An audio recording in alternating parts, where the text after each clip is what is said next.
आज की क्लास में कोडिंग डिकोडिंग कोडिंग जो होता है वो एक गुप्त सूचना के लिए देने के लिए हम लोग प्रयोग करते हैं और इसमें एक दूसरे को कोड देते हैं।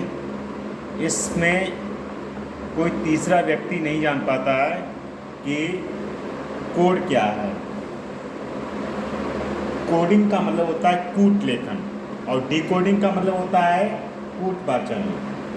कोडिंग एक तरीके से किसी अर्थपूर्ण शब्द को एक विशेष नियम के अनुसार अर्थहीन में कर देते हैं। जैसे राम है, राम को मैं कोड करता हूँ। देखिए राम को DZY में कोड कर दिया मैंने, तो यहाँ पर राम जो है BZY में कोडिंग हो गया है। ये कोडिंग हो गया, इसको बोलते हैं कोड करना, कोडिंग करना। इसी तरीके से डिकोडिंग जो होता है, डिकोडिंग वो अर्थहीन शब्द जो होते हैं उनको अर्थ में बदलता है। एक तरीके से कोडिंग डिकोडिंग एक दूसरे के उल्टे होते हैं।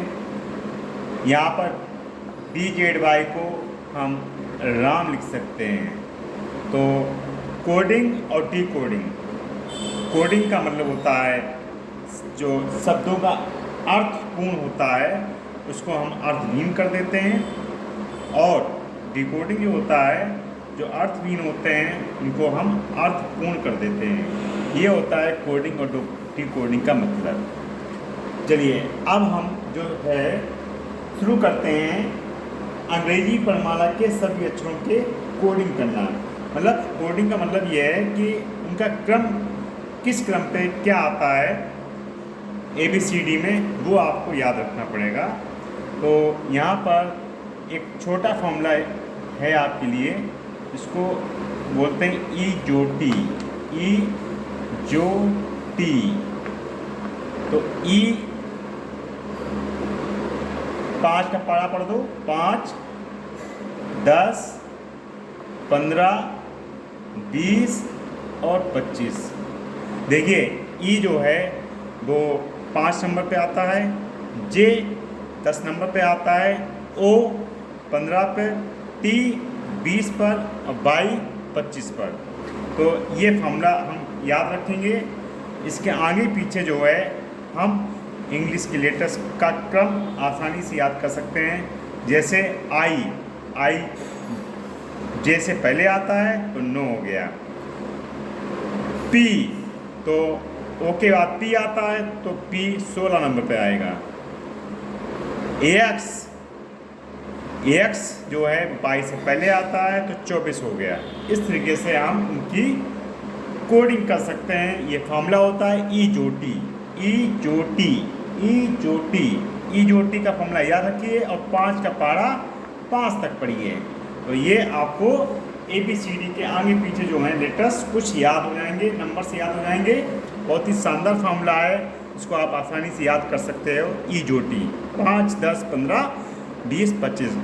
5 E के लिए, J 10 नंबर पे आता है, O 15 नंबर पे आता है, T 20 नंबर पे आता है, Y 25 नंबर पे आता है। देखिए अब इसके साथ में कुछ चीज़ें आपको लेटर्स में ही दिखाई पड़ेंगे कि उनका क्रम क्या है। जैसे H है तो H को अगर हम मिला दें इस तरीके से तो ये 8 जैसा लग रहा है, तो ये H जो है 8 नंबर पे आएगा। I को हम अगर थोड़ा घुमा के थोड़ा लिख दें तो ये 9 जैसा दिखाई पड़ रहा है, तो ये 9 नंबर पे आता है। इसी तरीके से G को अगर G हम ऐसे लिख दें तो आपको दिखाई पड़ रहा है नीचे 7 जैसा लग रहा है, 7। तो ये आप G जो है वो 7 नंबर पे आता है। बहुत ही शानदार है। M देखिए आपको M 1 और ये देखो 3 जैसा लग रहा है, तो ये हो गया 13। तो ये 13 नंबर पे आता है M। इसी तरीके से 14 एन जो है 14 नंबर पे आता है। तो देखो 1 एक ये और ये देखो 4 जैसा बन रहा है, तो ये हो गया 14 नंबर। तो एन जो है 14 नंबर पे आता है। इसी तरीके से डब्लू, तो डब्लू 1 3 और एक और एक 2 हो गया 23, ये 23 नंबर पे आता है डब्लू।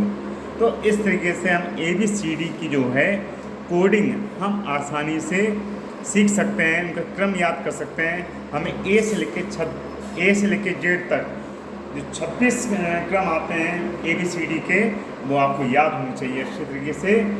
इसमें कोडिंग की महत्वपूर्ण कह सकते हैं कि सहायता करता है। आप पता कर सकते हो कि अगर किसी का राम लिखा है तो राम की जो कोडिंग है मैंने इस तरीके से कर दी है, तो RS1 और ये हो गया 13। तो R जो है 18 नंबर पे आता है, A जो है 1 नंबर पे आता है और M जो है वो 13 नंबर पे आता है। तो राम की कोडिंग हो गई है 18 1 13। इस तरीके से A से लेके Z तक हमको एक एक क्रम अच्छी तरीके से याद कर लेना है। बहुत ही महत्वपूर्ण चीज़ें होती हैं और इनको जो है हम याद कर सकते हैं। जब ये याद हो जाएगा तो आपकी कोडिंग में जो भी समस्याएं आती हैं वो आप आसानी से कर सकते हो।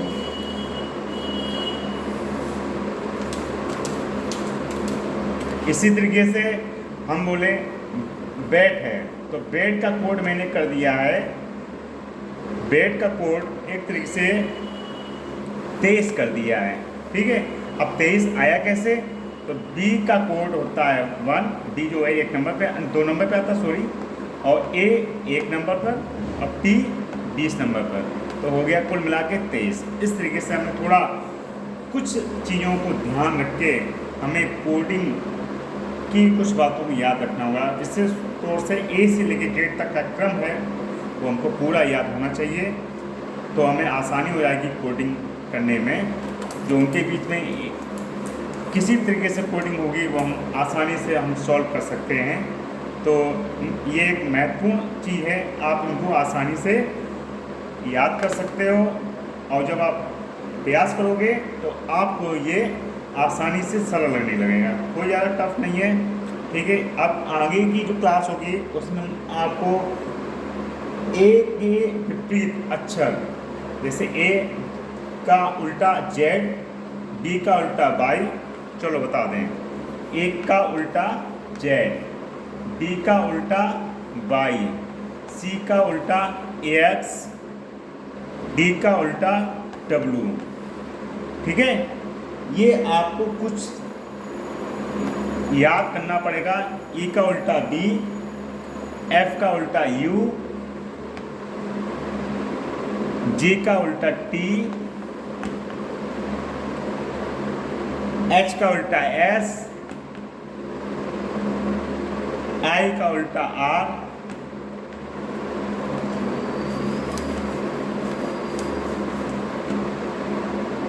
J का उल्टा Q, K का उल्टा P, L का उल्टा O और M का उल्टा N। इस तरीके से हम ABCD के उल्टे अक्षरों को भी याद करना होगा कि A का उल्टा क्या है Z, B का उल्टा Y, है ना। तो इस तरीके से हमको ABCD के इस क्रम को और ABCD के उल्टे क्रम को भी याद रखना पड़ेगा। तो आज की क्लास जो है आपकी यही है, यहीं तक सीमित करता हूँ और आगे जो है हम आपको ABCD को कैसे बाएं से दाएं, वृत्तीय क्रम आदि इन चीज़ों को अच्छी तरीके से समझाएंगे। कुछ प्रॉब्लम्स होंगी, पहले हम आपको छोटी छोटी बातें समझा दें, तब हम आपको प्रॉब्लम्स को सॉल्व करने के लिए देंगे। धन्यवाद।